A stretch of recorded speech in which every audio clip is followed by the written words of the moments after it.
Discipline is not doing hard work when you don't like it. It's not pushing through.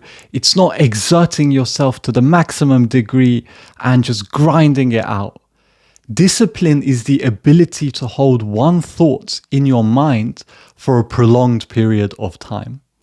So if you think about it, the times where you've been consistent versus the times where you've been inconsistent, the only difference has been the length of time you've kept that thought or goal in your mind for. When you become inconsistent, it's because you get sidetracked by different thoughts or different ideas. So working out, for example, it's a common one. You work out for a month or 2 months or 3 months, and you're just thinking about working out. You're committed to it. You're there, you're present, you're focused on what needs to be done. You think of gym, you think of running, whatever your workout routine might be. And what happens after those 3 months of consistency? You might start thinking about it less. It might not be as important as you. You might want it all the same. You might want to work out. You might be like, no, I have a burning desire to work out. But you think about it less. The thought is not held in your mind. Your mind is not one-pointed. And so if you think about it less, you act on that thing less. And so discipline is all about keeping a thought in your mind, holding it, having that conscious power and intention, and holding that thought in your mind so it manifests. It will not happen if you're thinking about other things. Just naturally. Imagine a caveman thousands of years ago.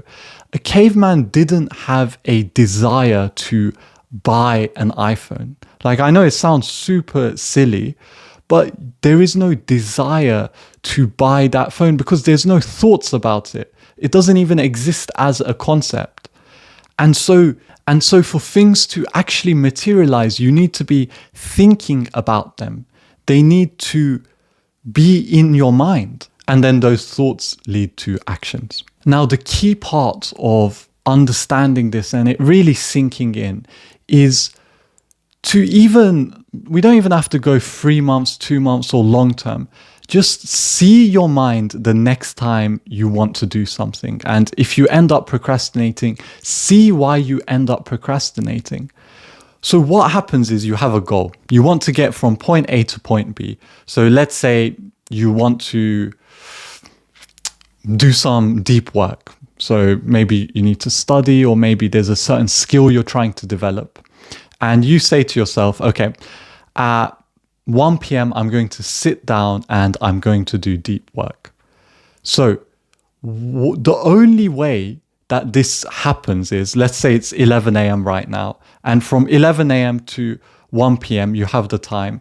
You've set it. So for now, you're not doing anything, or maybe you have some other chores.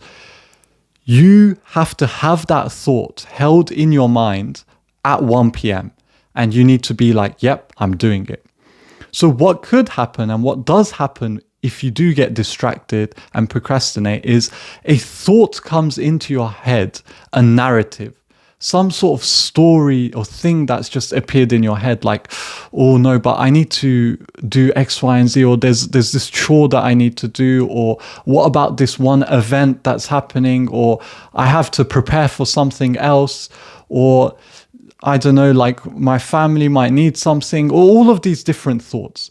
And that you take that thought seriously and you latch onto that thought and you get sidetracked. This is what distraction is. A narrative appears in your head and you take it seriously. You think to yourself, this is a very important thought and I need to take this seriously and take it on board and act from this thought. And then you forget about the other thought that you had, which was doing deep work for that period of time. And you can become conscious of this. Every time you want to do something and you don't end up doing it, it's because you've been sidetracked by a narrative. And so the key here is just to be aware of this process, that if you are getting sidetracked by narratives, you can become mindful and present and let go of those narratives, there's stories, there's thoughts that aren't serving what you actually intended to do initially. So you make a clear intention, this is what I want to do. And then you let go of every single thought and story and bullshit and excuse that comes into your head after you've made that intention. And the longer period of time you can do this for, the greater and greater things you can achieve. So if you've set the intention, this year, I'm going to start a business. I'm going to leave my job and I'm going to start a business. If you can hold that intention and let go of everything else, you will achieve that goal. You will achieve that goal. It's inevitable that you achieve that goal because your mind is one-pointed. You're focused on the goal. But what tends to happen is you set the intention and then you start thinking of a million different things and you go into a million different directions. And now you're doing this one project and now you're trying to get a promotion at work. And then now you're thinking about, oh, but like if I leave my work, it's not going to be secure. There's going to be all of this uncertainty and pain. And then you take that thought seriously. You're just getting pulled in all these different directions. And the initial intention is lost. It's clouded. It has been just lost in the sea of thoughts. And you don't have a one-pointed mind anymore. So nothing ends up materializing. Nothing actually ends up happening in your life. You endlessly procrastinate and you endlessly self-sabotage. And then you just end up feeling guilty, frustrated, stuck, and powerless. You don't know why you feel so powerless and lost and confused. It's because your mind is lost and confused and all over the place. You have no ability to hold an intention. So how do you develop this ability? Apart from just being aware of the mechanism, which is the first important step, you can practice mindfulness and meditation.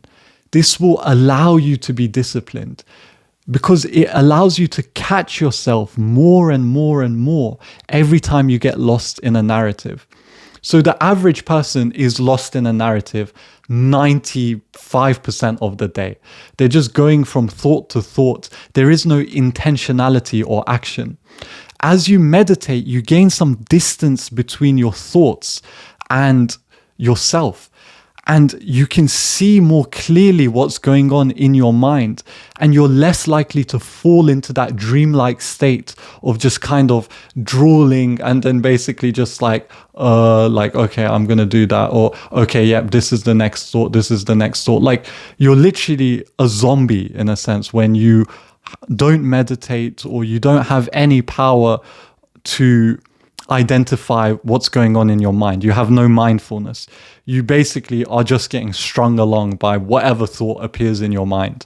You're reactive to life. You're not active. You're not proactive.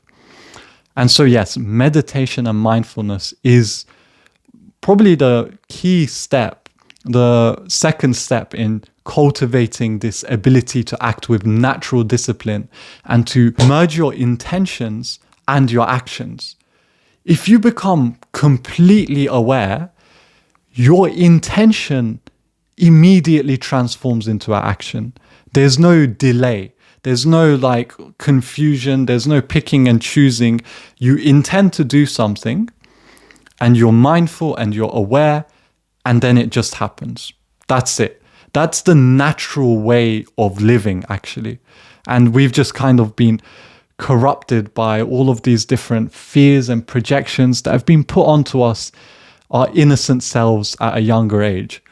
And so now we're kind of undoing that projection and just those fears. We're letting go of those limiting beliefs and becoming aware of what's going on in our own brain, undoing that programming. And if you do this, I promise you, you don't have to exert yourself. You don't have to really try. You don't have to push yourself. You will naturally become disciplined. Awareness alone is curative. And of course, you're going to fall back into being unconscious. It's completely natural. But you'll notice more and more as you become conscious, as your consciousness and your mindfulness trends upwards, you'll notice that life becomes easier and easier. It's less of an uphill battle. That's everything for this video. If you need help executing on or finding your life purpose, or you want to join a community of like-minded people, check out the links down below. And for now, peace and love.